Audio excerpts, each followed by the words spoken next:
వారణాసి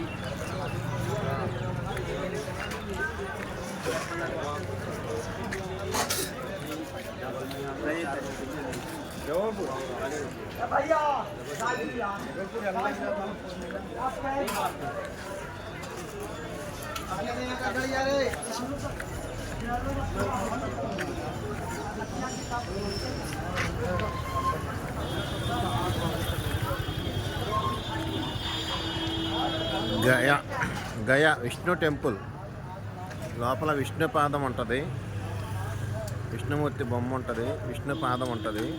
విష్ణువు మహావిష్ణువు తొలిసారిగా కాలు పెట్టిన ప్రదేశం విష్ణు పాదం ఉంటుంది అన్నమాట లోపల ఆ గుడిలో. ఆ పక్కన నది ఉంటుంది, ఫాల్గుని నది ఉంటుంది. ఆ ఫాల్గుని నదిలో స్నానాలు చేసి ఇక్కడ పిండ ప్రదానాలు చేసుకుంటే పితృదేవతలకి రుణం తీసుకున్న వాళ్ళు అవుతారనమాట. ఇక గయాలో ఒక్కసారి పిండం పెడితే ఇంకా జీవితంలో ఎప్పుడు పెట్టినా పెట్టకపోయినా సరిపోతుందన్నమాట. అది ప్రసిద్ధి. లోపల విష్ణు పాదం దగ్గర తీసుకెళ్ళి పిండ ప్రదానం చేపిస్తారు.